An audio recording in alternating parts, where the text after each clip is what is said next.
अस्सलाम वालेकुम नाजरीन, खुशामदीद आपको कह रहे हैं और प्रोग्राम है ज़ियाबीतस के साथ कैसे जिएं और डॉक्टर इम्तियाज़ हसन हमारे साथ हैं, मेडिकल डायरेक्टर हैं डायबिटिक्स इंस्टीट्यूट के।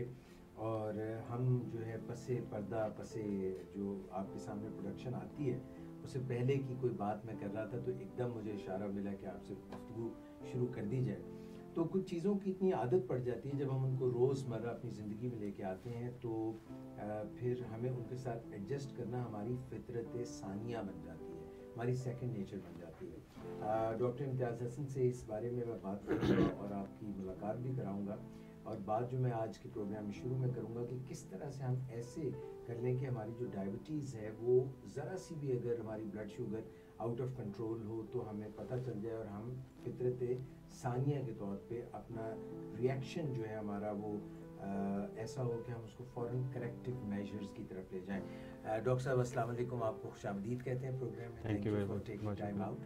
और मिस इकरा तारिक हमारे साथ हैं, क्लिनिकल साइकोलॉजिस्ट। पिछली दफ़ा जो है मिस इकरा का स्केड्यूल बड़ा टाइट था और वो इसलिए नहीं आ सकी, तो आपको एक दफ़ा फिर से वेलकम कहते हैं। Thank you. डॉक्टर साहब मैं ये बात कर रहा था कि जैसे हमारा जो होता है ना वो एक रिएक्शन होता है फ़ौरन, हम जो है बॉडी के भी कुछ शॉर्ट सर्किट में एक तो होता है ना सोच के कोई काम करते हैं तो अगर जो है यहाँ पे वो जब मारते हैं तो वो खुद ही बॉडी जो है किक बैक करती है।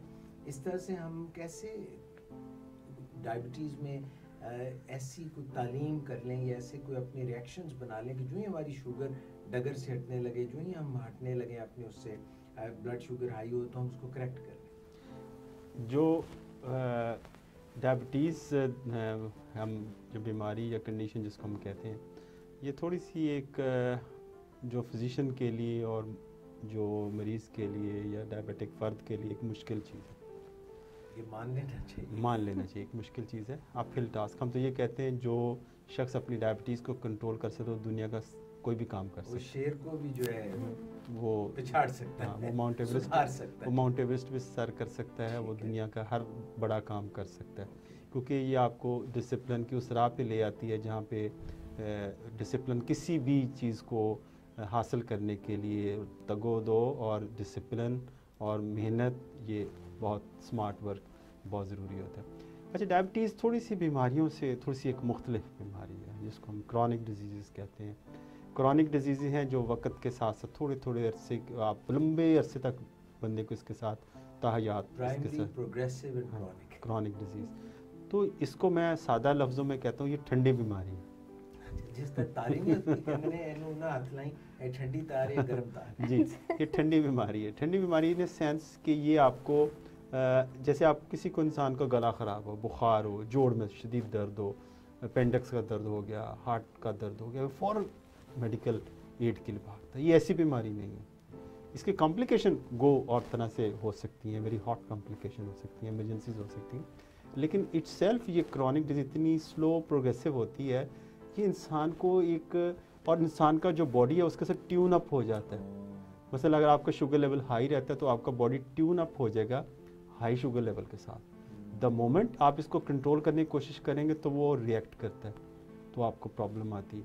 तो जो इसमें लापरवाही का आंसर जो है मरीज़ की सरिश्त में दाखिल हो जाता है, क्यों कुछ कहती नहीं है, ठीक है, तो वो उसकी केयर भी नहीं करते, डॉक्टर के पास नहीं जाते, शुगर टेस्ट नहीं करते, अपना ख्याल नहीं करते, वॉक नहीं करते, वो कहती कुछ नहीं है, मैंने तो कुछ भी नहीं, ठीक है ना। तो वो इस सेंस में चले जाते हैं, इस फॉल्स परसेप्शन के अंदर चले जाते हैं। और ये जो चीज़ होती है कि वो ज़ाहिर तब होती है फिर जब ये हॉट हो जाती है, यानी किसी कॉम्प्लिकेशन का शिकार होते हैं, तो ये बड़ा हमें मुश्किल होता है। पेशेंट को हम कहते हैं कि आप वॉक करें, शुगर कंट्रोल करें, अपने A1C नॉर्मल डिज़ायर्ड लेवल पे लेके आएँ, तो वो कहते हैं ठीक है कुछ नहीं, अगली दफ़ा तो वहीं होते हैं, ना वॉक कर रहे होते हैं ना कुछ कह रहे होते हैं। तो कहीं ना कहीं एजुकेशन का एलिमेंट डेफिशिएंट होता है। और कुछ लोगों की अप्रोच है कि सज़ा और जज़ा वाला मामला किया जाए, उनको डरा दिया जाए, फिर उनको बताएं ये कॉन्सिक्वेंसेस हैं। लेकिन मेरा ख्याल है ये नेगेटिवली मोटिवेट नहीं करना चाहिए, हमें पॉजिटिवली मोटिवेट करना चाहिए। हम उन लोगों की मिसाल, उन लोगों को हम आगे लें जिन्होंने इसके साथ एक कामयाब ज़िंदगी बसर की। मॉडल डायबिटिक्स हैं, पेशेंट्स हैं, और दुनिया के अंदर अगर आप लिस्ट निकालें कि जो बहुत सेलिब्रिटीज़ हैं जो डायबिटीज़ के साथ जिन्होंने दुनिया के अंदर अचीव किया, तो आपके लिए एक मॉडल के तौर पे है। लेकिन इसमें वो है कि इंसान बुरे हालात, शुगर बुरी है तो वो सेंस ऑफ वेलबींग परवेल कर रही होती, ये बड़ी ख़तरनाक बात होती। यानी बंदा ठीक फील कर रहा होता, अंदर अंदर दीमक लगा हुआ है, बंदे को कुछ नहीं है लेकिन बाहर कुछ नहीं फील कर रहा। तो ये जो चीज़ होती है ना, इंसान की फितरत है वो लापरवाह हो जाता है, थोड़ा सा उसके हालात ठीक हो तो वो फिर सब कुछ भूल जाता है। तो ये इस तरह के, लेकिन आप इसमें लेकिन थोड़ा सा एजुकेशन का मेरे ख्याल से जो ना एलिमेंट है ना, वो बड़ा बड़ा लैकिंग है हमारी तरफ से, हो सकता है पेशेंट की अपनी तरफ से हो सकता है कि हम पेशेंट को एजुकेट करें। मैं सिंपल एक सेंटेंस में जो बात को कंप्लीट करूंगा कि हमने एक ट्रायल दुनिया के अंदर हुआ था इंग्लैंड के अंदर, जिसको UKPDS ट्रायल कहते हैं, ये टाइप 2 डायबिटिक के अंदर हुआ था। उन्होंने इस ट्रायल के अंदर उन लोगों का इंतखाब किया जो न्यूली डायग्नोज थे, उनके शुगर लेवल को कंट्रोल किया काफ़ी सालों तक, और उसके बाद उनको देखा कि इनके शुगर कंट्रोल करने के क्या क्या असरात बॉडी पे मरतब होते हैं। तो एक सबक वहाँ से बड़ा अच्छा मिला जो जिसको हम समराइज़ करते हैं कि जिन लोगों को पहले दिन से शुगर पे काठी डाल दी गई, यानी मैं थोड़ा सा स्लैंग्स में बात कर रहा हूँ कि आपने पहले दिन से उसको दबोच लिया और उसको अपना लेवल को A1C को बहुत अच्छे लेवल पे ले गए, शुरू से पहले दिन से आपने उसको उस पर सुधार लिया और एग्रेसिवली उसको कंट्रोल किया। Even during your life span अगर आपका कंट्रोल कभी ख़राब भी होता है तो वो आपको कंपनसेट कर देगा। यानी आपकी कॉम्प्लिकेशन, जब इस ट्रायल के लोग जिनको बड़ा अच्छा कंट्रोल था 20 साल भी बाद भी देखा गया तो उनके लेवल्स बड़े अच्छे थे, उनके अंदर कॉम्प्लिकेशन का रुझान कम था। यानी जिनको पहले दिन से इस पे ग्रिप कर ली गई उनको, इसको कहते हैं कि हम मेटाबॉलिक मेमोरी, यानी आपका बॉडी याद रखता है कि इसने शुरू दिन से इसको कंट्रोल किया था। इस कंट्रोल को याद रखते हुए कॉम्प्लिकेशन का रुझान इवन 20 साल के बाद भी कम तर था। तो जो लोग शुरू से इसको ढीला ढाला कंट्रोल करते हैं, जी आज शुगर कोई बात नहीं, 8 जा रहा है, A1C 9 जा रहा है, कोई बात नहीं, ठीक है अगली दफ़ा ठीक कर लूँ, अगली दफ़ा परहेज़ करूँगा, अगली दफ़ा मैं वॉक करूँगा, अगली दफ़ा मैं ये चीज़ करूँगा, अगली दफ़ा दवाई ठीक से लूँगा, इंसुलिन अगली दफ़ा से शुरू कर लें। वो लूज़ कंट्रोल जब शुरू करते हैं तो ये भी बॉडी याद रखता है, तो वो कॉम्प्लिकेशन का शिकार जल्दी होते हैं और वो बाद में अगर उसको किसी ज़िंदगी किसी स्टेज पर कंट्रोल भी कर लें, लेकिन वो जो चीज़ वो जो एक शुरू वाला कंट्रोल वाला एंजॉय कर रहा होता है वो ये एंजॉय नहीं कर सकते। तो एक बड़ा मुश्किल हमें होता है कि इसका मैं ये सबक यही देना चाहूँगा अपने नाज़रीन के लिए, मैसेज भी यही है कि इसको अगर शुगर का डायग्नोसिस हुआ है उसको पहले दिन से सख्त कंट्रोल में ले जाएँ, अच्छे मौले से रब्ता करें, उसको अग्रेसिवली कंट्रोल करें, A1C मेंटेन रखें और इंशाल्लाह ज़िंदगी बिल्कुल नॉर्मल आदमी की तरह होगी। तो जो लोग नॉर्मल गुजारते हैं तो उनको जब भी बॉडी एब नॉर्मल होगा, जब उनका शुगर लेवल हाई होगा, उनका बॉडी बता देगा कि शुगर लेवल हाई। लेकिन जिन्होंने शुरू से बुरा रखा उनका बॉडी उनको कुछ नहीं बताता, बॉडी गूंगा हो जाता है। तो बताता कुछ नहीं है, बताता उस वक्त है जब खुदा ना खास्ता कोई प्रॉब्लम आ जाती है। ये रिफ्लेक्स एक्शन बन गया, ये रिफ्लेक्स एक्शन, ये उनका बुरा रिफ्लेक्स एक्शन है और एक अच्छा रिफ्लेक्स एक्शन, तो ये दोनों में हमें फ़र्क है। तो सबक यही है, मैसेज टेक होम मैसेज यही है कि इसको एग्रेसिवली फ्रॉम डे 1 कंट्रोल किया जाए। वेले दिन नमाज तक वेले दिन। जी बिल्कुल। मेरा एक सवाल मैं पूछ लूँ डॉक्टर साहब से कि बल्कि हमें इनबॉक्स में भी एक सवाल किया हुआ, सुमेरा साहिबा ने ये हमसे पूछा है कि ये जो टाइप 1 डायबिटीज़ है क्या ये इसको हम ख़त्म कर सकते हैं? और इसके लिए वो कह रही हैं कि मैंने सुना है कि कोई एक ऐसा इंजेक्शन भी आ रहा है अनकरीब जिससे आप लगाएं और आपकी टाइप 1 डायबिटीज़ मुकम्मल तौर पे ख़त्म हो जाएगी।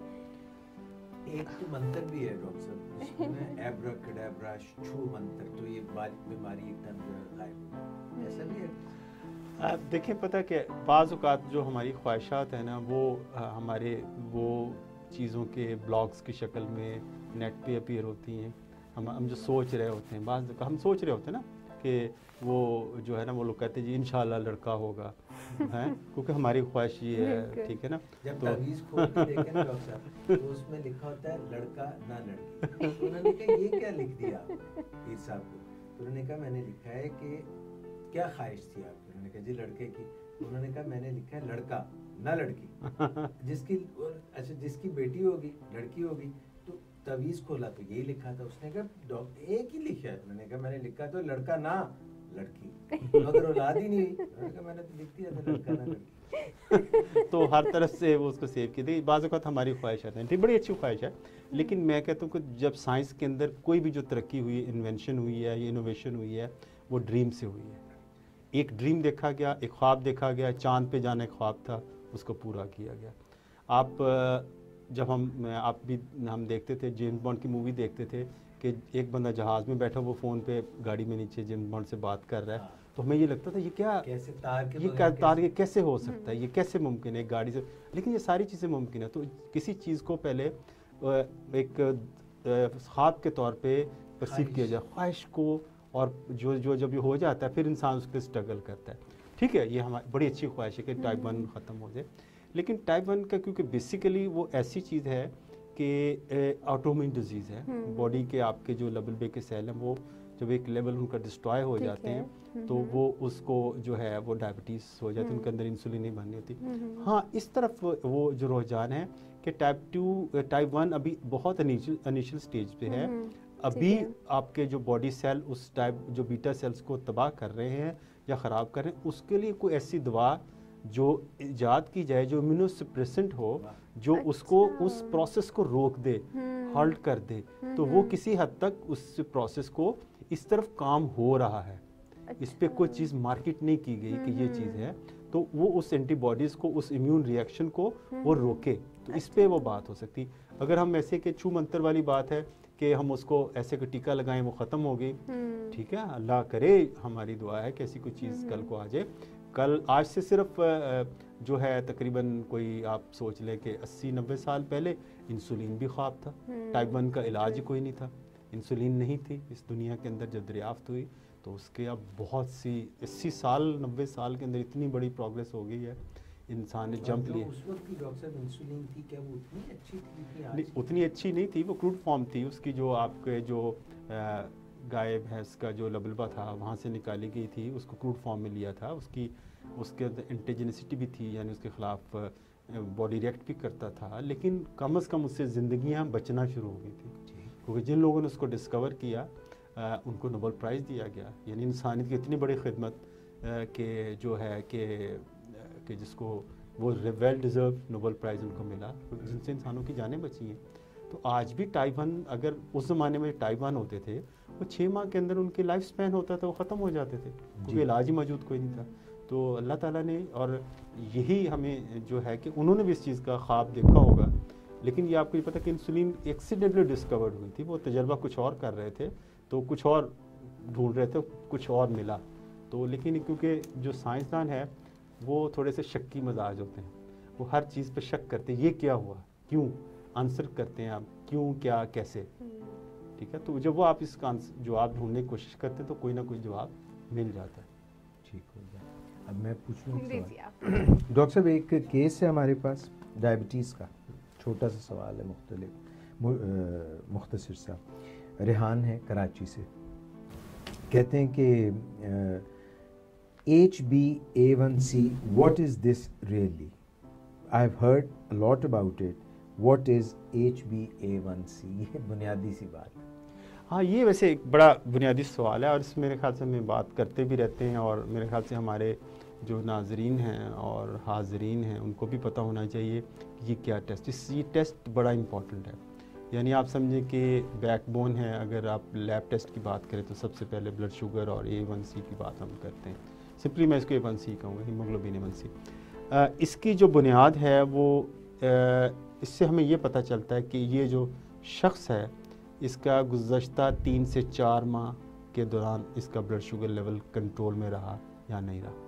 इसके पीछे एक थोड़ी सी साइंटिफिक फैक्ट है जिसको मैं एक्सप्लेन करता हूँ कि जो हमारे सुर्ख ज़र्रात हैं, सुर्ख ज़र्रात की जो उम्र है वो 120 दिन है एवरेज। खून के जो सुर्ख ज़र्रात हैं, और खून के सुर्ख ज़र्रात सुर्ख इसलिए हैं कि उनके ऊपर हीमोग्लोबिन लगी हुई है। हीमोग्लोबिन एक ऐसा प्रोटीन है जिसके साथ आयरन भी लगता है, तो इसकी वजह से खून का जो रंग है सुर्ख ज़र्रात का रंग सुर्ख है, और ये इनका काम है ऑक्सीजन को कैरी करना, हीमोग्लोबिन का काम है। जहाँ ये ऑक्सीजन को कैरी करते हैं, ये ग्लूकोज को इस हीमोग्लोबिन के साथ बड़ी एफिलिएशन होती है, अटैचमेंट होती है। यानी जब आपका शुगर लेवल थोड़ा सा ग्लूकोज इन सुर्ख ज़र्रात पे इस हीमोग्लोबिन वाले पोर्शन के साथ लग जाता है, अटैच कर देता है ना। तो अगर मैं बिल्कुल मिसाल थोड़ा सा ऑफ ट्रैक हूँगा, जी जी, ऑफ ट्रैक इसलिए कि अगर आप गुलाब जामुन बनाना, मीठी सी मिसाल है, अगर आप उसको कम शीरे के अंदर डालेंगे तो हर गुलाब जामुन थोड़ा सा शीरा कलेक्ट करेगा, वो उतना वो लज्जत मिठास नहीं आएगी। अगर आप उनको शीरे के अंदर डबो देंगे, वो इमर्स कर देंगे, फुल इमर्स कर देंगे, लुथड़ जाएंगे, जब उठाएंगे तो थोड़ा थोड़ा ड्रिप भी करेगा, तो साथ वो पूरा इतने मीठे होंगे तो कि आपको खाने का मज़ा आ जाएगा। लेकिन यही है कि अगर हम जो हमारा खून है उसका जो पानी वाला पोर्शन है, इसको आप शीरे की मिसाल करें, उसके अंदर ग्लूकोज ज़्यादा है जी, तो जो वो ज़्यादा ग्लूकोज होगा तो वो ज़्यादा मिकदार में उस हीमोग्लोबिन, उन सुर्ख ज़र्रात जो गुलाब जामुन के रेड ब्लड सेल पे ज़्यादा वो अटैच होगा। ठीक है, तो ठीक है ना, ठीक है ना, तो वो ज़्यादा अटैच होगा। मेरे ख्याल ये मिसाल में इससे काफ़ी जो काबिल समझ है। तो जब ज़्यादा अटैच होगा तो हम जब उसको लैब में असेस करते हैं कि इस हीमोग्लोबिन का क्या लेवल जो रेड ब्लड सेल पे, उससे हमें पता चल जाता है कि पिछले, क्योंकि हमने ये फ़र्ज़ कर लिया, फ़र्ज़ नहीं किया, ये हकीकत है कि इसकी उम्र 120 दिन होती है, तो 120 दिन का कंट्रोल हमें पता चल जाता है कि पिछला कैसा कंट्रोल रहा। मिसाल के तौर पे अगर जो पेशेंट आज शुगर A1C करवा तो हमें ये पता लगेगा, आज फरवरी की बात करें तो कम अज़ कम ये अक्टूबर से लेके अब तक का क्या उसका कंट्रोल रहा, तो इससे हमें अंदाज़ा हो जाता है कि पेशेंट का कंट्रोल कैसा है। अच्छा, इसमें फिर दूसरी बात है कि इसको हम तशख़ीस के लिए भी करते हैं। तशख़ीस ये करते हैं, हमने कई दफ़ा बात भी की, नॉर्मल आदमी का हीमोग्लोबिन A1C 5.7 से कम होता है और जो डायबिटिक होता है उसका 6.4 से ज़्यादा होता है। ठीक, तो 6.4 और 5.7 के दरमियान जिसका है उसको हम बॉर्डरलाइन डायबिटिक कहते हैं। तो इससे भी हमें क्लासीफाई कर लिया। और अगर किसी का कंट्रोल देखना, ये अच्छे कंट्रोल वाला पेशेंट है, ये बुरे कंट्रोल वाला पेशेंट है, वो भी हमें इससे अंदाज़ा हो जाता है। तो ये एक बड़ा इंपॉर्टेंट है, लेकिन एक थोड़ी सी इसमें एक लिमिटेशंस भी हैं। अच्छा, कुछ लोग खून की कमी का शिकार, जिनकी हीमोग्लोबिन ही कम है, एनीमिया जिसको कहते हैं, उनके अंदर फॉल्स लो रीडिंग आ सकती है। कुछ आप दवाइयाँ ऐसी लें जिससे ले रहे हो कंटिन्यूस, उससे भी लो रीडिंग आ सकती है। तो जो डॉक्टर को ये पता होना चाहिए, कुछ हीमोग्लोबिनोपैथीज़ हैं, यानी कुछ ऐसी हीमोग्लोबिन एस किसी के अंदर होती है जो नॉर्मली नहीं होती, एबनॉर्मल हीमोग्लोबिन। एक पेशेंट है मेरी, खातून है, उनके दूसरी एबनॉर्मल हीमोग्लोबिन है, तो उनका A1C बिल्कुल और तरह से आता है, तो हमें वो नहीं, उस पर डिपेंड नहीं कर सकते। तो ये आपका फिजिशियन डिसाइड करेगा कि हीमोग्लोबिन A1C क्या है। तो हम इससे हम तशख़ीस भी करते हैं, इससे आपका इलाज का मेयार भी जांचा जा सकता है। क्योंकि जब HbA1c है, इसको मैं कहता हूँ ये हमारा ऑडिट है, हमारा ऑडिट है, आपके फिजिशियन का ऑडिट है, फिजिशियन का ऑडिट है, फिजिशियन का ऑडिट है। जो डॉक्टर आपको ट्रीटमेंट दे रहा है, क्या उसका ट्रीटमेंट इतना सफिशिएंट है, कैपेबल है कि वो आपको कंट्रोल कर रहा है, और पेशेंट का ऑडिट है कि उसने क्या किया। तो ये सबका यौम हिसाब है तो जिससे हमें अंदाज़ा हो जाता है कि हम कहाँ पे खड़े हैं, हमें ये अपने रास्ते का तयन करने में बहुत आसानी होती है। ज़बरदस्त। लो जी, ये HbA1c के मुतालिक बता दिया। और अब आप जी आगे एक और सवाल है कि जैसे HbA1c से ही अगर हम देखें कि किसी की शुगर लेवल्स, जैसे कि क्या हमें शुगर लेवल्स, जैसे अगर कोई डेली बेसिस पे अपनी शुगर चेक करता है, उससे भी कोई अंदाज़ा हो सकता है हमें कि ये इस दफ़ा मेरा HbA1c ज़रा बेहतर आएगा या ठीक नहीं आएगा? मतलब कि कोई ऐसा भी हम है कोई मेजरमेंट के किस तरह से होनी चाहिए? जैसे यहाँ पे एक खातून है, नहीं खातून नहीं है, ये मर्द हैं जिन्होंने पूछा है, माइंड करेंगे वो आप सैयद साहब ने, कि अगर 200 हो शुगर तो क्या करें और क्या ये ठीक है या नहीं ठीक है? अच्छा, इसमें ना आपके सवाल के दो पोर्शन, उन्होंने इंडिविजुअली बताया 200 शुगर है, ये नहीं बताया ये फास्टिंग है या रैंडम है, ये क्या है, ये तो थोड़ी सी ठीक है। अच्छा देखिए, जब आपको मैं जो करता हूँ अपने पेशेंट को, मैं ये करता हूँ कि उनको होम मॉनिटरिंग का टास्क भी देता हूँ। होम मॉनिटरिंग है कि आप घर में शुगर टेस्ट करें, अपनी डेली बेसिस पे अपना उसका रिकॉर्ड बनाएं। फिर उसके बाद जब आप आएँ अपने विज़िट के लिए तो आपको हम जो है 3 महीने का रिकॉर्ड A1C जैसे भी हमने बात की उसको चेक कर लें। तो अगर तो ये दोनों रीडिंग टैली कर रही हैं, यानी आपको पेशेंट को भी अंदाज़ा हो जाता है कि मैं ठीक हूँ, मेरे शुगर लेवल्स बड़े, घर में चेक करता हूँ ठीक है, तो इस दफ़ा मेरा A1C ठीक होगा। अगर कभी इसमें तज़ाद आ जाए कि ये कुछ और बता रहा है, वो कुछ और बता रहा है, तो फिर हम उसको जाते हैं, आपका रिव्यू करते हैं, आपका जो रिकॉर्ड है। अगर पेशेंट कहते हैं मैं ठीक हूँ, मेरी जो है A1C उसका ज़्यादा, हम रिव्यू करते हैं कहाँ पे प्रॉब्लम है। एक तो जब डेली मॉनिटरिंग की भी इंपॉर्टेंस है, कुछ लोग ये करते हैं जी हम सिर्फ A1C करवा लेंगे और बाकी घर में चेक करना वो उसकी ज़रूरत नहीं है, को मैं 3 महीने या 4 महीने बाद वो टेस्ट करवा लूँगा, वो काफ़ी हो जाएगा। तो हम जब आपको देखें, फॉर एग्जांपल किसी का A1C पहले नॉर्मल था, अब एब नॉर्मल, तो हम उसका जो प्रोफाइल, जो होम मॉनिटरिंग चार्ट है, उसको रिव्यू करेंगे कि कहाँ सुबह पे शुगर ख़राब आ रही थी, दोपहर को ख़राब आ रही थी, या रात को ख़राब, ये सब वक्त ख़राब ही रहती थी। तो वो जो हमें पॉइंट ऑफ इंटरवेंशन पता चल जाएगा कि इस पॉइंट पे हमने ट्रीटमेंट को इंटरवीन करना है।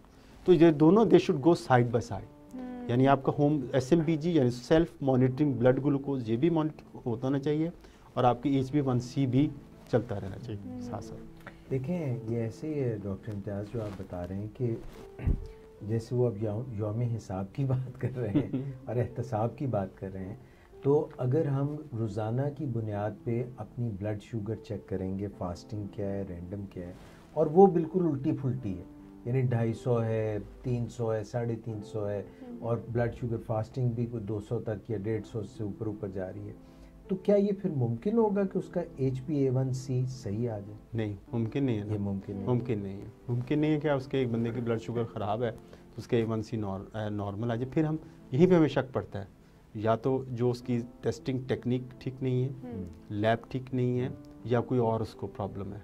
ठीक है, तो हमें यहाँ पे रिव्यू करते हैं कि उसका, अगर उसका A1c उसने 6.2 निकाल दिया, या 5.2 निकाल दिया, 5.5 निकाल दिया, और पेशेंट की तो शुगर 300 350 जा रही, तो इसका when we suspect the thing. तो अगर हमने सेल्फ मॉनिटरिंग नहीं की होगी तो हम इस नतीजे पे पहुंच नहीं सकेंगे किसी तौर पे। और वैसे भी सेल्फ मॉनिटरिंग के फ़ायदे क्या हैं? एक तो आपको ये अंदाज़ा रहता है कि आप किस वक्त क्या कर रहे हैं। मतलब पेशेंट जब चेक करता है, वो एक किस्म का अपने आप को टेस्टिंग में भेजता है कि मैंने ये क्या किया, अब मेरे शुगर ज़्यादा रह रही है, मैं कौन से ऐसे काम कर रहा हूँ, मेरी शुगर क्यों ज़्यादा रह रही है। He will try to review those factors कि which are causing is high blood sugar level, तो उसको रिव्यू करेगा। अगर वो चेक ही नहीं करता, उसको पता ही नहीं चलेगा कि मैं कहाँ हूँ, मैं बस 3 महीने बाद मेरी ये क्या हो गया, उसके लिए वो अचंभे की बात नहीं होगी जब वो उसको रेगुलरली चेक करता जाएगा। इसके लिए बंदा अपने आप को अलर्ट भी रहता है, ऑन टोज रहता है। तो यही वो बात है जब हम बात कर रहे थे, आपने पहले सवाल में बात की थी कि कैसे में पता चले, तो ये एक वन ऑफ द टूल कि जिससे आपको पता चले आप कैसे हैं। और इवन आप जब रेगुलर चेक करते हैं, आपको बॉडी आपको बताना शुरू कर देता है। इवन आप कई पेशेंट ऐसे हैं, वो आपको डायरेक्ट एग्जैक्टली आपको थोड़ा सा रफ आइडिया से बता सकते मेरी शुगर इस वक्त इतनी है, कि उनका बॉडी उन्होंने इतनी दफ़ा चेक कर ली होती है, उनको पता होता है कि इस वक्त मेरी क्या कंडीशन है। यानी जो ब्लड शुगर अंदर होती है, खून में होती है, साइंस एंड सिम्टम्स, अलामात पेशेंट्स की उससे मुताबिकत रखती हैं। तो लेकिन वही मैंने कहा, जब कुछ लोगों में साइन एंड सिम्टम्स होते ही कुछ नहीं है, दैट्स वाई वो इग्नोरेंट हो जाते हैं, लापरवाही हो जाते हैं, उसका ख्याल नहीं करते। लेकिन आपको बॉडी आपको बताता है कि आप कहाँ पे हैं इस वक्त। अच्छा जी, प्रोड्यूसर साहब मुझे कह रहे हैं ब्रेक लेने की कोई टेक्निकल वजूहत है या हम आगे चल सकते हैं? ये ज़रा फ़ोन कॉल ले लूँ डॉक्टर, बड़ी देर से कॉल आ रही है। अस्सलाम वालेकुम। सर। वालेकुम अस्सलाम। कौन बात कर रही हैं? सर मैं जवेरिया बात कर रही हूँ, फैसलाबाद से। जी जवेरिया साहिबा, आप डॉक्टर इम्तियाज़ हसन से कुछ पूछना चाहती हैं? जी सर, मैं पूछना चाहती हूँ। जी गो हेड। सर मैं तकरीबन 7-8 मंथ की थी, तो मुझे डायबिटीज है। जब आप 7-8 माह की थी तो आपको डायबिटीज हुई, और अब आप कितने साल की हैं? अब सर मैं 29 ईयर्स की हूँ। ओके जी, और मुझे मतलब पूछना ये है कि मैं पहले तो नॉर्मल इंसुलिन ले रही थी, हिमोलियन 70/30। ओके। तो अभी 3-4 साल पहले मुझे पता चला कि 24 और वाली इंसुलिन है। मुझे कहीं से मैंने सुना, मैं अपने डॉक्टर के पास गई जी। तो मेरे डॉक्टर ने मुझे कहा, उन्होंने मुझे वो 24 घंटे वाली इंसुलिन लिख दी, और साथ उन्होंने मुझे कहा कि 3 टाइम पे खाने के साथ रेगुलर लेनी है, रैपिड एक्टिंग लेनी है। ओके। तो सर मैं ना मतलब कि बहुत डर गई। मैंने कहा कि 4 दफा तो दिन में लेना मेरे लिए बहुत मुश्किल है, तो मैं नहीं लेनी। तो मैंने नहीं ली, उसको मैंने इग्नोर कर दिया। अब उन्होंने मुझे फोर्स किया, लेकिन मैं नहीं लिया, मैं इग्नोर कर दिया। ये कब की बात है? कितनी देर होगी इस बात? ये 4 साल पहले की बात है। ओके। हाँ जी। अभी फिर 1 साल पहले ऐसा हुआ सर कि मेरी एक आंटी आई अमेरिका से जी, तो वो भी डायबिटिक थी, लेकिन वो थी तो टाइप 2, वो इंसुलिन ले रही थी। तो उन्होंने मुझे कहा कि मैं तो ये मतलब कि सिर्फ यही ले रही हूँ 24 घंटे वाली, रैपिड एक्टिंग मैं नहीं ले रही खाने के साथ। ओके। तो मैंने उनकी तरफ देख के मैंने भी लांटस लेना शुरू कर दी। अच्छा जी। हाँ जी, तो अब मैं 1 साल से ले रही हूँ और अल्हम्दुलिल्लाह मैंने आपको पहले भी बताया था कि मेरी 5.8 HbA1c आई है और मैं हर 3 माह बाद रेगुलर मतलब टेस्ट लेती हूँ। ओके। तो अब मैं कंफ्यूज इसलिए हूँ कि मेरी मतलब कि क्यों सब लोग ऐसे कहते हैं सबको रैपिड एक्टिंग लेनी पड़ती है। अभी आपको डॉक्टर साहब जवाब देते हैं, मगर मैं 1-2 सवाल आपसे कर लूँ? जी सर। एक तो ये सवाल है कि अब आपने फरमाया कि आप जो एक इंसुलिन है लंबे मुद्दत वाली 24 घंटे वाली लैंटस आपने नाम बताया, वो आप ले रही हैं, मगर सवाल ये कि क्या इसके साथ आप 70-30 भी ले रही हैं या सिर्फ लैंटस ले रही हैं? नो सर, अब मैं सिर्फ लांटस ले रही हूँ और उससे मेरी अल्हम्दुलिल्लाह बहुत अच्छी कंट्रोल है। और ये बताइए कि इसके साथ आप कोई गोलियां भी ले रही हैं? नहीं, मैं कुछ नहीं ले रही उसके अच्छा, साथ। अब ये बताइए कि वेट आपने लास्ट अपना HbA1c कब कराया? सर मैंने 1 जनवरी को करवाया था। और वो क्या आया था? 5.8।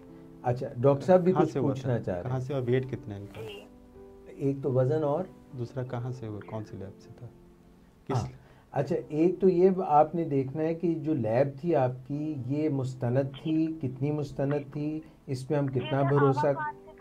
अच्छा, ठीक हो गया। और अब आप ये बता दें कि आपका वजन जो है वो ज़रूरत से ज़्यादा है, नॉर्मल है, कम है? नहीं सर, मेरा वजन कम है। वजन मेरा कम है, 42 है। हाइट मेरी 5 है और पेट मेरा 42 है। 42 और kg? मैं हमेशा से, हाँ जी 42 kg, और मैं हमेशा से सर अंडरवेट ही रही हूँ। ठीक हो गया। अच्छा, मेरे इनसे एक सवाल है कि जी। 29 साल तकरीबन की एज है जी। तो तकरीबन 28 साल से इनको शुगर है जी। तो इनके किडनी टेस्ट की क्या पोजीशन है? अच्छा, डॉक्टर साहब इस तरफ भी आपकी तवज्जो दिलवाना चाहते हैं कि गो के आप इंसुलिन जो ले रही हैं एक दफ़ा ले रही हैं, मगर आपने अपने गुर्दों का टेस्ट कब कराया? सर मैं गुर्दों के टेस्ट भी करवाती रहती हूँ। आपका लास्ट क्रिएटिनिन कितना है? मैंने तकरीबन अक्टूबर-नवंबर में करवाए थे। और वो आपका उसमें क्रिएटिनिन क्या था? 0.6। 0.6 था आपका क्रिएटिनिन। सर मैं अपने टेस्ट रेगुलर करवाती हूँ हर चीज से, मतलब मैं आंखों का टेस्ट भी सालाना करवाती हूँ, हर चीज मतलब मैं टेस्ट में रेगुलर करवाती रहती हूँ। और पूछना ये है कि मैं अगर मैं रैपिड एक्टिंग नहीं ले रही तो ये मैं क्यों नहीं ले रही, बाकी लोग क्यों ले रहे हैं, क्या ये मेरे लिए अच्छा, नुकसान ये है? डॉक्टर साहब, या फिर जी सर। जी डॉक्टर साहब आपका ये भी जवाब देंगे और इसका ओवर एक व्यू भी देंगे कि इसके जो आपका सारा सिनेरियो उसमें क्या सही है, क्या गलत है, कहाँ पे मसला आता है, 70-30 कैसे चलती है और लेंटस कैसे चलती है, या उसके साथ जो शॉर्ट एक्टिंग होती है, अल्ट्रा शॉर्ट एक्टिंग है, वो कैसे चलती है। और कोई सवाल हो तो पूछ लीजिए। अब 70-30 वाला सीन तो खत्म हो गया ना, अब मैं सिर्फ लांटस पे चल रही हूँ और अब मुझे पूछना ये है कि मैं रैपिड एक्टिंग नहीं ले रही, अगर मुझे लेनी है तो कहाँ लेनी है और कैसे लेनी है, और क्या मैं कम खाती हूँ इसलिए मैं शायद नहीं मुझे जरूरत पड़ती रैपिड एक्टिंग की, मैं ये पूछना चाह रही हूँ। ठीक है, ये सारी बातों का जवाब। जी, और काइंडली मुझे ये बता दें कि अगर मुझे वेट गेन करने के लिए कोई कुछ बता सकते हैं, ये भी आपको बताते हैं। अब आप इस वक्त देख रही हैं हमारा प्रोग्राम? जी सर, मैं देख रही हूँ और मैं रेगुलरली देख रही हूँ। आप हाथ हिला दीजिए ताकि मुझे नजर आ जाए कि आप देख रही हैं। हाँ जी sir, thank you so much. आपने क्या नाम बताया है? Javeria. Thank you Javeria. Thank you sir, Allah हाफ़िज़। अच्छा डॉक्टर साहब ये देखिए, ये बड़ा इंटरेस्टिंग, बहुत इंटरेस्टिंग है। मैं एक सिर्फ जो आगे हमने एक सवाल करना था उसको इसमें इंक्लूड कर लूँ, जी जी, क्योंकि वो इससे रेलेवेंट सवाल है, और फिर आपने इसका ओवरव्यू देना है कि ये सारा सिनेरियो क्या है। इससे बहुत लोगों को आसानी पैदा होगी। डॉक्टर साहब मैं इसलिए इसको शामिल करना चाह रहा हूँ कि ये अगला सवाल जो हमने आपसे पूछना था वो ये था कि इनकी अब्दुल्ला है लाहौर से, कहते हैं मेरी फास्टिंग शुगर जो है वो 180 से ऊपर चली जाती है और मैं प्री मिक्स्ड इंसुलिन ले रहा हूँ, मैं कैसे मैनेज करूँ। ये मैंने आपसे इसलिए बीच में सवाल कर लिया है कि आप थोड़ा पहले 70-30 के मुतालिक बताइए, फिर लेंटस के मुतालिक बताइए, फिर ये इनके मसले के मुतालिक, क्योंकि इनके सवाल के मुख्तलिफ हिस्से हैं, जुज़्व हैं, जी जी, जिसको हम कह सकते हैं। पहले हम बात करते हैं 70-30। जी 70-30 बड़ा ये प्री मिक्स्ड है, ये इसको हम प्री मिक्स भी कहते हैं। और 70 का मतलब क्या और 30 का मतलब जी क्या? बताइए। 70% का मतलब 70 का मतलब 70% लॉन्ग एक्टिंग इंसुलिन, यानी कि एक ऐसी इंसुलिन जो लंबे अरसे तक काम करे। 30% शॉर्ट एक्टिंग इंसुलिन, तो ये एक फिक्स्ड कॉम्बिनेशन है। जैसे अगर मैं कोई कोट लेने जाऊँ बाज़ार से, तो मुझे एक रेडीमेड है, एक मैं टेलर मेड नाप दे के दूँ, तो आपको अंदाज़ा है कि हो सकता है रेडीमेड मुझे फिट आ जाए, हो सकता है ना आए। तो बेसिकली जो 70-30 के पीछे जो कॉन्सेप्ट है, ये उन लोगों के लिए जिनका फिक्स्ड काइंड ऑफ लाइफस्टाइल है, जो बिल्कुल बूढ़े बंदे हैं, सुबह नाश्ता करना है, फिर छोटा सा। डॉक्टर साहब, ये लॉन्ग एक्टिंग जो इसमें 70% है, वो कितनी लंबा काम करती है, और 30% जो शॉर्ट एक्टिंग है वो कितनी? देखें, जो शॉर्ट एक्टिंग है वो तकरीबन आधे घंटे में काम करती है, उसका ज़्यादा से ज़्यादा असर 6 घंटे तक रहता है। अच्छा। और जो लॉन्ग एक्टिंग है उसमें 1.5-2 घंटे उसको स्टार्ट होने में लगते हैं, और 12 घंटे तक, 12 से 18 घंटे तक काम। लेकिन ये वेरिएबल है, क्योंकि यही वेरिएबिलिटी इसको काम ख़राब करती है। वेरिएबिलिटी का कभी इसका असर 12 घंटे तक रहेगा, कभी इसका 18 घंटे तक, कभी 16 घंटे तक रहेगा। इसकी जो फार्माकोडायनामिक्स, मुश्किल लफ्ज़ है, कि इसकी जो स्ट्रक्चर ऐसा है कि इसमें वो आपको कंसिस्टेंसी नहीं है, उसमें एक तवातर नहीं है इसके एक्शन में, तो इसकी वजह से इसके वेरिएबल है, कभी कुछ, पल में तोला पल में माशा। इसी वजह से 70-30 के साथ आप बहुत देखोगे कि इसके साथ हाइपोग्लाइसीमिया के चांसेस, लो शुगर काफ़ी होती है। अच्छा डॉक्टर साहब, यहाँ पे एक सवाल और पूछ लूँ कि ये तो जो दवा है, जो इंसुलिन है 70-30, उसके अंदर ऐसा है जो तवातुर नहीं है, ऊपर नीचे, जो इंसान इसको ले रहा है, और आपने कहा कि अगर एक जैसा लाइफस्टाइल हो तो ये वेरिएबल लाइफस्टाइल पे भी इसका असर है। अगर आप कभी कुछ खा रहे हैं, जैसे यंग बंदे टाइप 1 है, कभी वो बर्गर पे खा रहे हैं, कभी पिज़्ज़ा खा रहे हैं, कभी वो कुछ खा रहे हैं, उनमें कभी 10 बजे उठ के खाना खाए, तो ये उसमें फिट नहीं आ सकता। और उनकी एक्टिविटी लेवल पे डिपेंड नहीं करता, उनका खाने का पैटर्न और तरह से होता है। तो आप तो एक फिक्स लगा रहे हैं, तो उस फिक्स लगा रहे हैं कम्बिनेशन के, अगर फिट आ गया नहीं, तो यहाँ से 70-30। तो ये थोड़ा सा इश्यूज हैं इसके साथ। पॉपुलर इसलिए है कि आपको कुछ करना नहीं पड़ता, आपने टीका लगाना सुबह और शाम लगाना है, तो सुबह शाम लगाना है, या एक दफ़ा लगाना, जो भी जैसे भी करना है। अच्छा, अमेरिकन डायबिटिक एसोसिएशन ने क्लियर कट मेंशन किया कि टाइप 1 के अंदर आप 70-30 या प्री मिक्सड ना दें। उनकी इंस्ट्रक्शन है, गाइडलाइन इंस्ट्रक्शन है कि 70-30 टाइप 1 के अंदर ना दें, टाइप 2 के अंदर आप दें। जैसे इनकी जो आंटी हैं वो कुछ और इंसुलिन ले रही हैं, तो ये कुछ और ले लंबी मुद्दत वाली ले रही, जैसे लेंटस है, ग्लार्जीन जो 1 से, तो वो ले रही। अब ये जो है कि 70-30 हम रिकमेंड करते ज़रूर हैं, लेकिन उन लोगों को जिनका एक फिक्स लाइफस्टाइल है, जो ये अपने एक लाइफस्टाइल को एक नहज पे चला रहे हैं, जिनकी कोई ज़िंदगी के अंदर इतनी वेरिएबिलिटी या कोई तनव्वो नहीं है, तो उनके अंदर ये हम इस्तेमाल कर सकते हैं। लेकिन बहुत पॉपुलर है, दी जाती है, लेकिन जो ज़ाती तौर पे अगर पूछते हैं, इससे जो कंट्रोल लेवल वो उतना अच्छा नहीं है जितना आप tailor made kind of treatment अगर आप करते हैं। अच्छा, इसमें उन्होंने शुरू में टाइप 1 इंसुलिन बेचारी ने काफ़ी साल गुजारे। फॉर्चुनेटली प्रॉबली इनकी रिक्वायरमेंट बॉडी की, अभी उस केस पे भी आते हैं, उसमें बाद में करेंगे, तो इतनी थी, उस पर मैं बाद में डिस्कस करूँगा या कमेंट्स दूँगा। अच्छा, दूसरा जो था कि जो हम ग्लार्जीन, या जिसको लेंटस का नाम दिया है, वेरी पॉपुलर मेडिसिन, इस दुनिया बेस्ट सेलिंग इंसुलिन है, लॉन्ग एक्टिंग है, पीकलेस कहते हैं इसे। पीकलेस, इसके अंदर पीक नहीं है, यानी ऊपर इसका लेवल नहीं होता फिर नीचे नहीं आता, इसलिए इसके अंदर लो होने के चांसेस कम हैं। लेकिन जैसे हम 70-30 के अंदर जो लॉन्ग एक्टिंग, उसके अंदर पीक होती है, जिसकी वजह से लो शुगर हो सकती है। ठीक है, तो इसके अंदर पीकलेस है, तो ये हम बड़े इसी वजह से पॉपुलर है कि दिन में एक दफ़ा लगती है, और 24 घंटे राउंड अबाउट इसका असर रहता है। तो ये आपके जो लेवल्स को कंट्रोल कर सकती है। तो टाइप 1 के अंदर होता ये है कि हम करते क्या बेसिकली, उन्होंने कहा जी मुझे रैपिड एक्टिंग लेनी चाहिए, नहीं लेनी चाहिए, भाई उसी बात पे उनका भी उस तरह कि जब हम फॉर एग्जांपल हम खाना खाते हैं, हमारा शुगर लेवल बढ़ा, नाश्ता किया, शुगर लेवल बढ़ा, उतनी ही आपका जिस्म इंसुलिन बना के लबलबा दे दिया। लंच किया, शुगर बढ़ी, इंसुलिन बन गई, डिनर किया, शुगर बढ़ी, इंसुलिन बन गई। जिनको डायबिटीज़ नहीं, तो आपका लबलबा उतनी ही इंसुलिन जितनी आपको चाहिए होती, 3 दफ़ा आपको अंदरूनी टीका लग रहा होता है।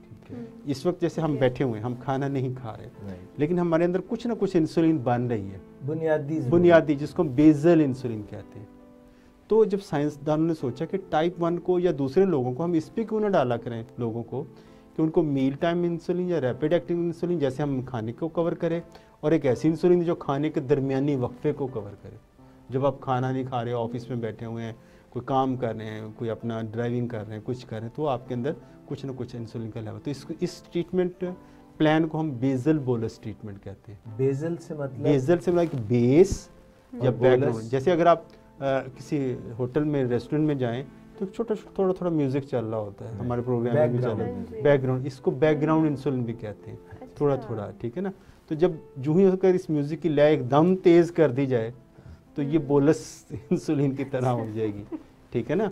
तो वो तब होगी, तब जरूरत पेश आएगी कि जब आपने खाना खाया। बोलस जरा ज्यादा होती है? बोलस ज्यादा होती है और उसको आपके खाने को, बोलस का मतलब जो उर्दू में हम कहते हैं लुकमा, या जो आप नवाला जो हम खाना खाते हैं, तो आपको उसके जब साथ उधर लुकमा डाला तो इधर इंसुलिन आपकी वो उसको कवर कर गई।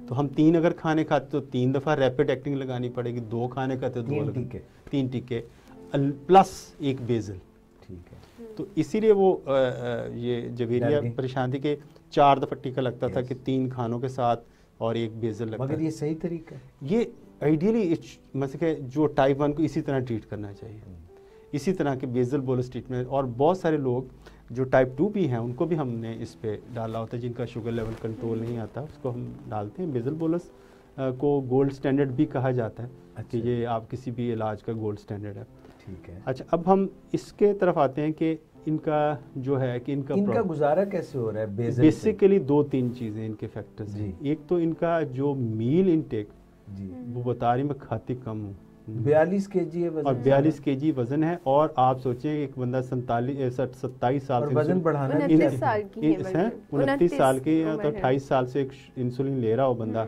और उसका वजन स्टेबल है, इसका मतलब उनकी जो रिक्वायरमेंट, बेसिक रिक्वायरमेंट वो बहुत कम है, ठीक है ना। इंसुलिन की रिक्वायरमेंट कम है, इंसुलिन की रिक्वायरमेंट कम है, तो तभी जो इनकी है कि उनको तिनके का भी सहारा मिल गया।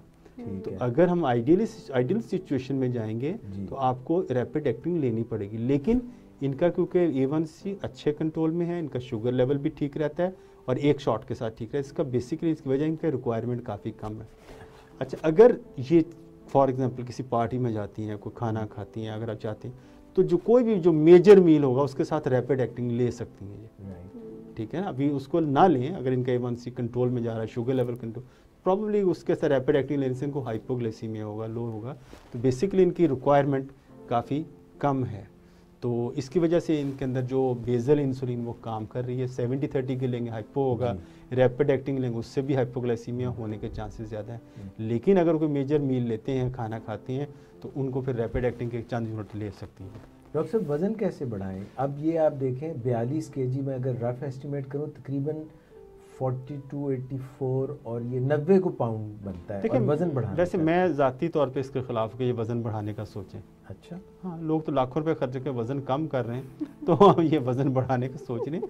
तो अगर ये वज़न बढ़ाएंगे किसी भी तरीके से, अगर बढ़ जाए इनका फिर नहीं, क्या होगा? देखें बढ़े अगर बढ़ जाएगा तो इंसुलिन भी बढ़ जाएगी, फिर इनको रैपिड एक्टिव मिले, फिर वो 4 टीकों वाला गेम शुरू हो जाएगी, ठीक है ना। तो अभी आराम से सुकून से ज़िंदगी बसर करें। आज ये भी बता दीजिए कि ये वज़न बढ़ने से इंसुलिन की ज़रूरत क्यों बढ़ जाती है? इसलिए कि जो बॉडी के अंदर आपका वज़न क्यों बढ़ता है, बेसिकली ना आपके मसल बढ़ सकते हैं ना आपकी बोन्स बढ़ सकती हैं, तो बढ़ने वाली चीज़ है वो फैट है।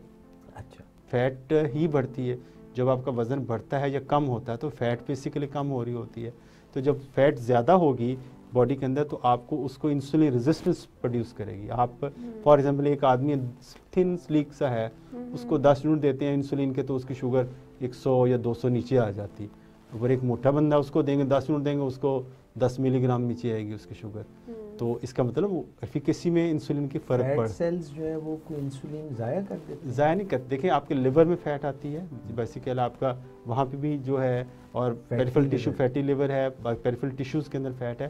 तो basically they impose kind of resistance कि आपके इंसुलिन को काम नहीं करने दिया जाता है, वो उस लेवल उसकी इंसुलिन की सेंसिटिविटी में फ़र्क आ जाता है।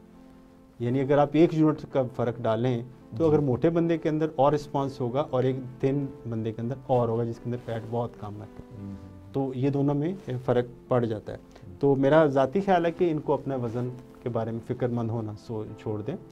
थोड़ी रिक्वायरमेंट के साथ है, अच्छी सुकून से ज़िंदगी बसर कर रही है, एक टीका लगा रही है, टाइप 1 के साथ है। It's one of the reality, मतलब कि मेरा ख्याल है कि इसको इसी तरह कंटिन्यू करें। डॉक्टर एक सवाल और मेरा भी एक सवाल है। मैं वो ये भी इससे रेलेवेंट एक मेरा भी इसी से रेलेवेंट है। Ladies first. जैसे मैंने आपसे पूछना है कि कुछ लोग होते हैं जो अपने सामने बिल्कुल खाना रखते हैं और जैसे इंसुलिन लगाते हैं तो फौरन से खाना खा लेते हैं। अब कुछ लोग होते हैं जो खाना खाने से आधा घंटा पहले इंसुलिन लगाते हैं, ये क्या सिस्टम है? देखिए अगर तो आप एनालॉग्स ले रहे हैं तो वैसे भी मैं एनालॉग्स के भी, क्योंकि एनालॉग्स होती है शॉर्ट एक्टिंग जो जदीद इंसुलिन है, मॉडर्न इंसुलिन है, उसमें भी 5 से 10 मिनट का आप वक्फा देना चाहिए ताकि उसका मैकेनिज्म शुरू हो।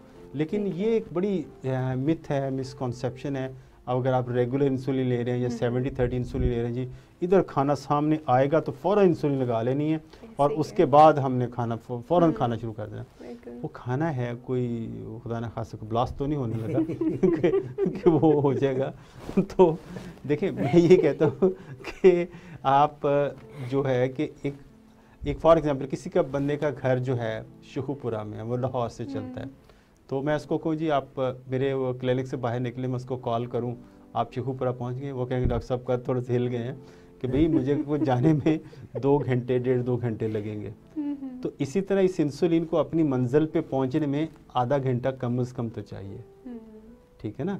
तो अगर आप अब टीका लगाया साथ ही खाना खाए तो इंसुलिन तो आधे घंटे बाद आ रही है, खाना भी आपने, शुगर अब बढ़ रही है। तो हम ये चाहते हैं कि इनमें दोनों में मैच हो, ठीक है, यानी दोनों में मैच हो। इधर से आप खाना खाएं, आपका ग्लूकोज बढ़े, इंसुलिन उसका इस्तकबाल करने के लिए पहले मौजूद हो, ताकि दोनों का मैच हो और वो शुगर बेहतर तरीके से कंट्रोल हो। सो ये एक बड़ी मिथ है जो पेशेंट्स को ये ज़हन से रिमूव करनी चाहिए कि खाना सामने रखते ही जो ना आपने वो खा रहे। अब मैं अपना सवाल कर जी, लूं, मगर सर उससे पहले ये फ़ोन, वो सवाल भी मैंने करना है। अच्छा, ये फ़ोन सुनने पहले। अस्सलाम वालेकुम, 1 मिनट भाई, वो आपका जो है ना फ़ोन मुझसे हाथ लग गया और उसका जो माइक ऊंचा करना था वो कहीं गायब हो गया मुझसे। ठहर जाएं, ये मैं यार इधर आए, वो क्या नाम है आपका, मुआज, इसका हाँ मिल गया जी, बात कीजिए। हाँ जी बात कीजिए, जी बात कीजिए, प्लीज गो हेड। अच्छा, अस्सलाम वालेकुम डॉक्टर साहब, क्या? वालेकुम अस्सलाम। आबिद बात कर रहा हूँ आरीवाला से। डॉक्टर साहब से मेरा एक छोटा क्वेश्चन है, जरा उसका आंसर लेके दीजिएगा। पूछे।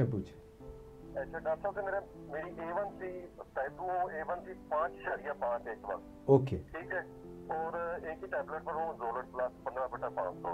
ओके, और डॉक्टर साहब से मेरा ये क्वेश्चन है, डॉक्टर साहब ये जो ओरल मेडिसिन मैं ले रहा हूँ जी, इसका भी कुछ साइड इफेक्ट होगा मेरे साथ? कहते हैं अपना इसका अज़दवाजी जिंदगी पर बहुत असर होता है, घुटनों पर भी। पूछ लेते हैं। सुबह शाम बात करता हूँ मैं 6 से 7 किलो। ठीक हो गया। ये सवाल आपका पूछ लेते हैं डॉक्टर साहब से, सुनिए आप। थैंक यू अच्छा, आबिद। इनका जो क्वेश्चन है ना कि मैं अच्छा बड़ा लोगों का सवाल है जी, मैं गोलियां इस्तेमाल कर रहा हूँ, उनके साइड इफ़ेक्ट्स नहीं है। मैं ये कहता हूँ देखिए ये बात याद रखें, जो अद्वियात होती है ना, ये जो बनाई जाती है क्रॉनिक डिजीज़ के लिए, ये इस तरह बनाई जाती हैं, फॉर्मुलेशन होती है कि ये लंबे अरसे तक ली जा सके किसी साइड इफ़ेक्ट्स के बगैर। तो मैं उनसे ये कहता हूँ कि अगर तो आप थेराप्यूटिक डोजेज के अंदर ले रहे हैं जी, यानी अगर आपकी वो उसमें लिखा हो कि डोज आप इतनी गोलियां ले सकते हैं, 2 गोलियां ले सकते हैं दिन में या 4 ले सकते हैं, अगर आप उससे एक्सीड करते हैं ऑब्वियसली फिर आप प्रॉब्लम में आएंगे। अगर आप थेराप्यूटिक डोज के अंदर रहते हैं, थेराप्यूटिक रेंज के अंदर रहते हैं, उस के जितना इसका होना चाहिए, तो फिर इसमें कोई साइड इफ़ेक्ट्स होते। तो मैं यही उनसे बात कहता हूँ, साइड इफ़ेक्ट्स गोलियों के नहीं होते, दवाई के नहीं होते, शुगर के होते हैं। वो इसमें फ़र्क भूल जाते हैं, वो शुगर को बरी कर देते हैं और गोलियों का मवर्द इल्ज़ाम देते हैं कि इस गोली की वजह से मेरे गुर्दों पे इफ़ेक्ट आया था, इस गोली की वजह से मेरी आंखों पे इफेक्ट, इस गोली की वजह से। हालांकि ऐसी बात नहीं है, उस ट्रीटमेंट मोडेलिटी का कसूर नहीं है, कसूर इस बात कि हमने शुगर को कंट्रोल नहीं किया। अगर आपकी शुगर गोली से अच्छी कंट्रोल जा रही जो है इनकी, तो कोई साइड इफ़ेक्ट नहीं है। अगर आप चाहे सोने की भी गोली खा रहे हैं, अगर आपका शुगर A1C 9 पे या 10 पे, तो उसका कोई फ़ायदा नहीं है, वो उसका साइड इफ़ेक्ट नहीं, आपने कंट्रोल करना है, चाहे इसको बढ़ाएं। तो गोलियों के आमतौर पे ये दवाइयों के साइड इफ़ेक्ट्स नहीं होते, ये एक लोगों के ज़हन में मिथ है। ठीक है। अच्छा डॉक्टर साहब, अब इन्होंने जिक्र किया है एक ख़ास गोली का, उसमें 2 गोलियां शायद मिक्स, 2 दवाइयां मिक्स की गई हैं, पायोग्लिटाज़ोन मेटफॉर्मिन, पायोग्लिटाज़ोन और मेटफॉर्मिन, और ये ले रहे हैं 15 मिलीग्राम एक और 500 मिलीग्राम एक ही गोली के अंदर है जी। ये बता दीजिए कि जिस किस्म की ये दवाई ले रहे हैं, इस पे इनकी अज़दवाजी ज़िंदगी पे कोई बुरा असर पड़ सकता है? बिल्कुल नहीं, कतन इसमें कोई ऐसी चीज़ नहीं है, बीटा ब्लॉकर्स नहीं है ज़ाहिर है, और कोई ऐसी दवाई नहीं है, एंटी डिप्रेसेंट नहीं है, तो कैसी कोई दवा नहीं है जो इनके नर्वस सिस्टम को प्रॉब्लम कर सके। तो ये शुगर को कंट्रोल करने के सोली है, तो इसको यूज़ कर सकते हैं। और डॉक्टर साहब, ये जो बात आपने शुरू में कही थी कि डायबिटीज़ के यानी बड़ी हुई शुगर के बुरे इफ़ेक्ट होते हैं, गोलियों के इफ़ेक्ट नहीं होते, तो अगर जो लोग गोलियों से इतना भागते हैं या डरते हैं, मुआलिज से बार बार इंसुलिन से भी डरते हैं, इंसुलिन से भी डरते हैं, तो मुझे ये सबको बताइए कि अगर इनकी ख्वाहिश को मद्देनज़र रखते हैं मुआलिज गोलियां बंद कर दें या इंसुलिन बंद कर दें, तो क्या सिर्फ वॉक से और एक्सरसाइज से और गुड लाइफस्टाइल से बात बन जाएगी? देखिए, अगर तो आप हर बंदे का जो केस इंडिविजुअल है, जैसे अभी हमने केस सिनेरियो जवेरिया का जो उनका कॉल आई थी, अगर हम उसको बेस्ट एग्जांपल दें कि कुछ अरसे से जो भी गाइडलाइन आती है वो कहते हैं कि it should be patient oriented. Okay, आप हर पेशेंट को डिफरेंट तरीके से हैंडल करेंगे।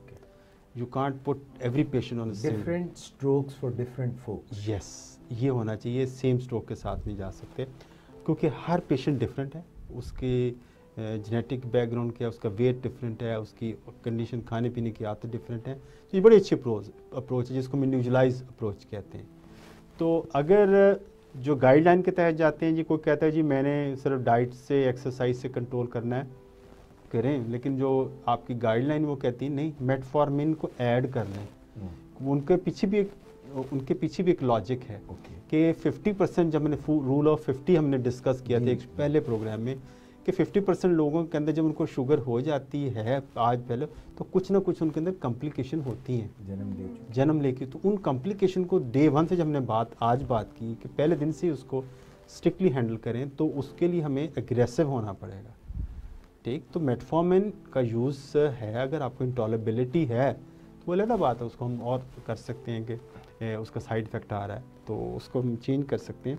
लेकिन मेरा ख्याल है लाइफस्टाइल मॉडिफिकेशन, डाइट को मॉडिफाई करें, एक्सरसाइज करें, मेटफॉर्मिन, इसके बगैर ये तो गाइडलाइन कहते हैं। अगर हाँ एक बंदा कर रहा है, उसका कंट्रोल जा रहा है, तो वेल एंड गुड, ये आपकी इंडिविजुअल अप्रोच है, लेकिन ये फार्मूला आप सब पे फिट नहीं कर सकते। तो डॉक्टर साहब, ये जो कुछ फिजिशियंस कहते हैं कि इंसुलिन की बुनियादी तौर पर टाइप 2 में भी कमी तो है, तो अगर सोनर द बेटर हम इंसुलिन शुरू कर दें तो लॉन्ग टर्म कॉम्प्लिकेशन से बचा जा सकता है, ये बात में कुछ सच है? देखें, जो भी हम ट्रीटमेंट देंगे ना, तो जब भी हम बात करते हैं, हम lifestyle modification plus metformin plus 1 1 2 3 4 5 6, यानी आपके पास ऑप्शन होती है, फिर दवाई कौन सी। तो जो बेजल इंसुलिन है वो भी एक ऑप्शन है। इवन जैसे हमने पहले बात की थी, अगर एक बंदा आज उसको डायबिटीज़ हुई है, अगर 8 फरवरी को उसको डायबिटीज़ हुई है, तो अगर 8 मई तक उसकी शुगर कंट्रोल नहीं होती है, वंस उसका अबव नॉर्मल रहता है, तो हमारे पास ऑप्शन होगी, और वो वॉक भी कर रहा है, डाइट को भी कंट्रोल किया हुआ, मेटफॉर्मिन भी ले रहा है, तो फिर भी हम या तो हम उसके अंदर गोलियां को ऐड कर देंगे, या उसको हम इंसुलिन भी ऐड कर सकते just after the 3 months time. ठीक है, बेजल इंसुलिन जैसे हम लेंटस की बात की या ग्लार्जिन की बात की, तो हम ऐड कर सकते हैं। ये ट्रीटमेंट मोडेलिटी, उसको हमें उस वक्त हैंडल कर लेना चाहिए। लेकिन मसला ये है कि आप एग्रेसिव शुरू में हों, यानी आप वेट ना करें कि हमारा A1C 9 पे जाएगा फिर हमने कोई इंटरवेंशन करनी। आपका 7 को क्रॉस कर रहा है, या जो भी आपकी लिमिट है उसको क्रॉस कर रहा है, तो यू मस्ट बी एग्रेसिव। लेकिन ये याद रखें कि इतना एग्रेसिव उसमें भी इंडिविजुअलाइज करें। अगर बूढ़ा बंदा है, आप उसको आप कहें जी तेरा A1C मैंने ये रखना है, इतना शुगर, उसको तो लो हो, हाइपोग्लाइसीमिया होगा, कार्डियक एरिथमिया हो सकता है, वो गिर सकता है, फ्रैक्चर हो सकता है, तो उसमें हम थोड़ा सा हाथ थोड़ा रखेंगे। बच्चों में थोड़ा सा हम हाथ इतना ज़्यादा टाइट नहीं करते। जो यंग बंदे हैं, मिडिल एज बंदे हैं, obviously will go very aggressive. तो डॉक्टर साहब, इसका मतलब तो ये हुआ कि ये जो डायबिटोलॉजिस्ट है, माहिर ज़ियाबीतस है, ये उसकी एक एक्सपर्टीज़ भी है कि किस पेशेंट पे कैसे चलना जी, कहाँ किसको कहाँ रखना है और उसको कितने आपने एग्रेसिवली ट्रीट करना है, ये क्योंकि लेकिन इसके लिए भी ज़रूरी है कि हम अपने जो यंग फिजिशियंस हैं जो पेरिफेरी पे बैठे हैं, ख़ास तौर पे ये प्रोग्राम उनके लिए भी हम बात करते हैं, वो भी इसको सुने कि हमें उनको भी सिखाना है कि अगर एक फिजिशियन देखें, क्योंकि जो मेडिकल एजुकेशन को CME क्यों कहा जाता है कि कंटिन्यूइंग मेडिकल एजुकेशन, क्या यानी आप मेडिसिन में जो मैं कहूँ जी मैंने जो डॉक्टरी पढ़ ली थी अब मेरे लिए काफ़ी आइंदा 100 साल के लिए नहीं है, क्योंकि ये चेंजिंग साइंस है। इसमें ट्रीटमेंट मोडेलिटीज़ चेंज होती हैं, थियोरीज चेंज होती हैं, नज़रियात बदलते हैं। तो हमें उसके साथ चलने के लिए हमें एक एजुकेट अपने आप को करना पड़ा, और हमने उन लोगों को भी एजुकेट करना जिनकी एक्सेस इस तक नहीं है एजुकेशन तक। तो इसको मेरे ख्याल से हमें उन लोगों को भी, डॉक्टर जो उस पेरिफेरी पे बैठे हुए, फ्रंट लाइन पे जो बैठे हुए हैं, उन फिजिशियन को भी, प्राइमरी केयर फिजिशियन को भी ट्रेन करना है कि जो उन डायबिटिक पेशेंट को हैंडल करें, ताकि उसको गलत तरीके से हैंडल ना कर रहे हों। जी आज मेरा एक सवाल है, मैं सोच रही थी एक चीज कि जैसे पेशेंट्स जमा हो गए और इनके क्लिनिक का टाइम भी हो रहा है, और एक सवाल मैंने करके भेजना है, आखिरी आपका भी सवाल एक है। सर एक मेरा भी।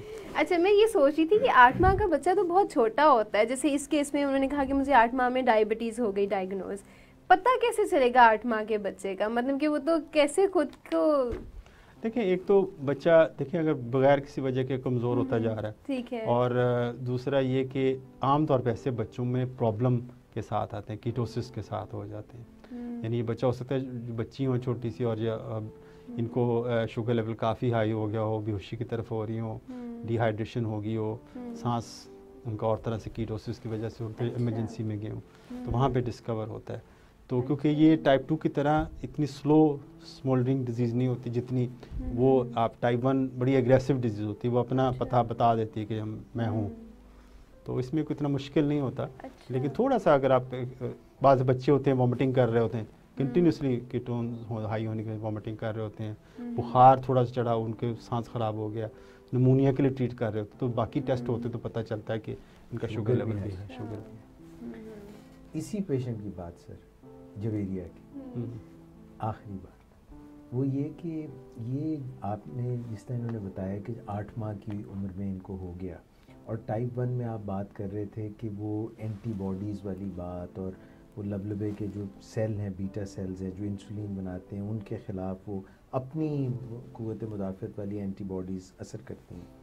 तो डॉक्टर साहब, ये जिनके लबलबे पे असर कर रही होती हैं, क्या ये मुमकिन है कि उनके बाकी आज़ा जो हैं, इंटरनल ऑर्गन्स, थायराइड है या कुछ ऐसे जो हैं, उन पे भी वो असरअंदाज हो सकती हैं? और क्या ये जो खातून है जवेरिया, इनका थायराइड प्रोफाइल भी होना चाहिए कोई, इनका ये भी हो सकता है कि लो हो गया हो, उसकी दवाई ले रही हो कोई, या इनका हाई तेज़ चल रहा हो, कोई मेटाबॉलिज्म पे भी असर पड़ सकता है? हाँ, देखिए जब हमने बात की कि टाइप 1 डायबिटीज़ है, टाइप 1 ऑटोइम्यून डिजीज़ ऑब्वियसली, तो टाइप 1 के साथ बहुत सारे ऑटोइम्यून दूसरी डिजीज़ भी कॉमन है। तो ख़ास तौर पे जब मेरे पास टाइप 1 डायबिटिक पेशेंट आता है, मैं उसको 3 चीज़ों के लिए स्क्रीन करता हूँ। एक तो डायबिटीज़ के लिए इटसेल्फ ऑब्वियसली हमें पता होता है उसके, फिर 2 टेस्ट और मैं भेजता हूँ। बाकी वो मेरे लोग जो सुन भी रहे हैं, फिजिशियन ख़ास तौर पे जो प्राइमरी केयर फिजिशियन है, एक तो उनका थायराइड प्रोफाइल हम भेजते हैं जिसमें FT4 एंड TSH, और दूसरा हम सीलिएक डिजीज़ के लिए टेस्ट करवाते हैं। ये क्या होता है? एक सीलिएक डिजीज़ होती है जो मैदे की अंतड़ियों की डिजीज़ होती है। इन लोगों को गंदम हज़म नहीं होती, गंदम की रोटी के साथ डायरिया होता है, ग्लूटेन के साथ, यानी जो आटे के अंदर जो ग्लूटेन होता है जिससे आटा जुड़ता है, ग्लूटेन होता है, तो उससे ये सेंसिटिव होते हैं, तो इनका क्रॉनिक डायरिया का शिकार होता है, उनकी ग्रोथ में इफेक्ट करता है। तो इसमें एक टेस्ट होता है एंटी टिश्यू ट्रांसग्लूटामाइनेज IgA लेवल, वो हम करवाते हैं। अगर वो मेरे कुछ पेशेंट हैं वो पॉजिटिव हैं, इसके बच्चे हैं टाइप 1 के, तो पॉजिटिव हैं। और दूसरा ये है कि ये बाज़ औक़ात डायरिया के साथ भी होता है, ग्रोथ फेलियर के साथ भी बच्चे होते हैं, और बाज़ औक़ात ऐसे साइलेंट होता है, उनको कोई ना डायरिया भी नहीं होता, लेकिन ग्रोथ उनकी उतनी ज़्यादा स्टंटिंग होती है।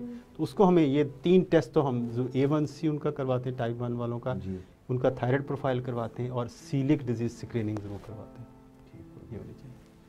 मेरा ख्याल है काफ़ी सवाल हो गए। डॉक्टर साहब thank you very much. Miss Iqra आपका भी बहुत शुक्रिया आज के प्रोग्राम के लिए। इतना ही काफ़ी मवाद आज के प्रोग्राम में, मुझे लगता है हमने काफ़ी कुछ कवर कर लिया।